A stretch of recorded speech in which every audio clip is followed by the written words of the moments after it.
Okay, up to now when we've looked at a definite integral, these bounds here have been numbers or constants. Now what we're going to do is look at a definite integral, but we're going to make either one of the bounds be a function of x or possibly both of them. And just so we don't confuse this x with the f of x up here, I'm going to use a different letter here. So this will be f of t in terms of dt. Okay, so go to your note sheet that you were given, and what we're going to do is see what happens when one of those bounds is not a constant anymore. Use the exact same process that we did before. So when we look at this first problem, it says you want to take the derivative with respect to x of this integral.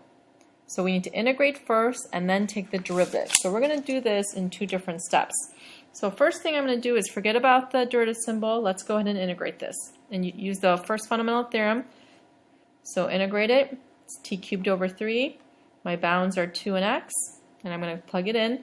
So I get x cubed over 3 minus 2 to the third over 3. So that takes care of the integral, the antiderivative. And I do have a plus c. Actually, I'm sorry, we don't have a plus c because we're plugging the bounds. Then this says now let's take the derivative of this function.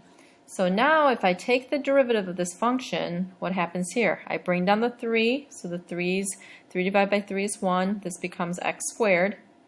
This is a number, so that will just become 0.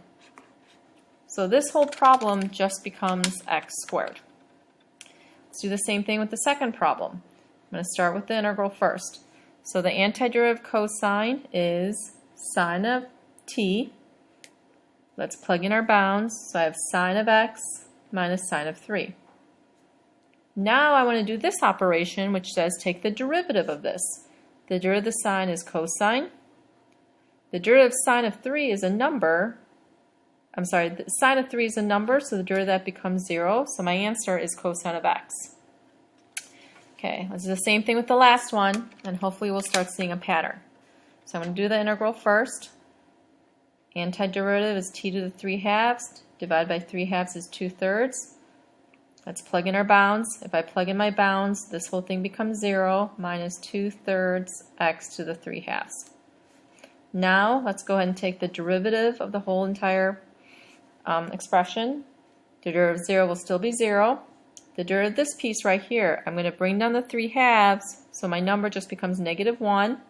Reduce the power by 1. And I get to here. Now let's look at all three of the answers and see if you see a pattern in what's happening. If you look at all three of the answers, you should notice that your answer looks very similar to the original problem. Here, instead of t squared, it becomes x squared.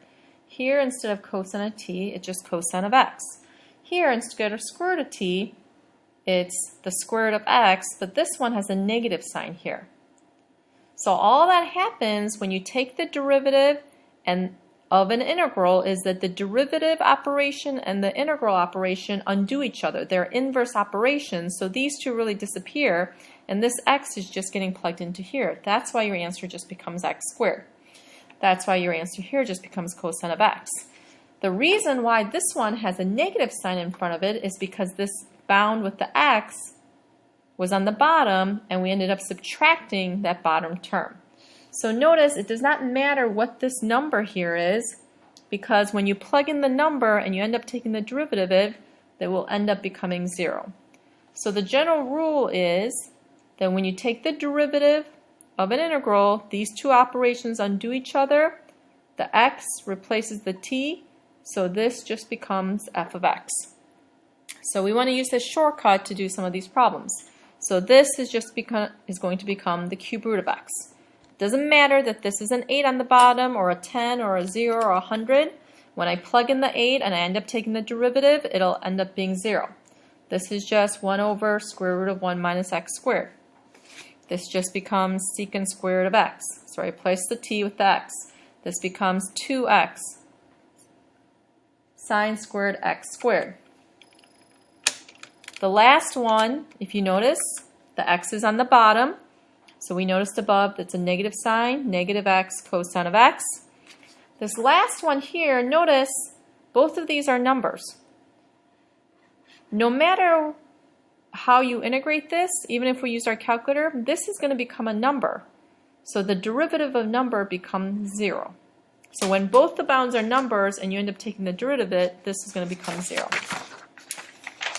Okay, let's try the same thing, but let's say one of the bounds, instead of just being x, is now 2x. So let's try the long way with this one and see if we can figure out a shortcut here. Same thing. So I'm going to do the same thing. If I integrate this, I get t cubed over 3. Let's plug in my bounds.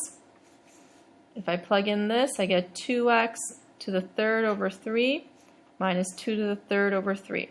That takes care of taking the integral. Now I need to take the derivative of it. So what happens? The derivative of this piece, bring down the 3. This 3 on the bottom is still there. Reduce the power by 1. Don't forget chain rule on the inside, so I have a 2. The derivative of this becomes 0. I'm going to simplify this. So this becomes this. So it's very similar to what we did before when we had just the x. Notice again that t gets replaced with the 2x. There's this. But the reason why this extra 2 is there is because it is the derivative of 2x, because we're using the chain rule. So the rule is when you have a bound that's not just x, but it's a composite function, you're going to go ahead and plug that in for t, but then you also need the derivative of that bound. So let's use a shortcut to look at some of these problems. So the x cubed goes in for t to the 8th, but then I also need the derivative of x cubed, which is 3x squared. Same thing here. The 1 minus x goes in for t, but then I also need the derivative of 1 minus x, which is negative 1. Here, cosine of x goes in for t, but then I also need the derivative of cosine, which is going to be negative sine. And last one, same idea. So it becomes cosecant squared x plus 1 over cosecant of x. And then I also need the derivative of the cosecant, which is negative cosecant cotangent of x. Okay. Now, last one is, what happens if both the top and the bottom bound are functions of x? So let's say you don't have any numbers there. The idea is the same. The top bound is going to go in for t, so f of g of x. I'm going to use my chain rule, but since the bottom is no longer a number, when you take that derivative, it's not going to be 0. I'm going to subtract that off. So plug in the k for t, and then chain rule again. So this one, we're going to plug in the x cubed for t. Don't forget chain rule on the x cubed, but then I also need it to the bottom function as well. So plug in the 4x for t. Derivative of 4x is 4. So that's what my answer looks like. Number 12, plug in the negative x for t. Derivative of negative x is negative 1 minus, plug in the 6x squared for t. Chain rule again. There's my 12x. And the last two looks like this.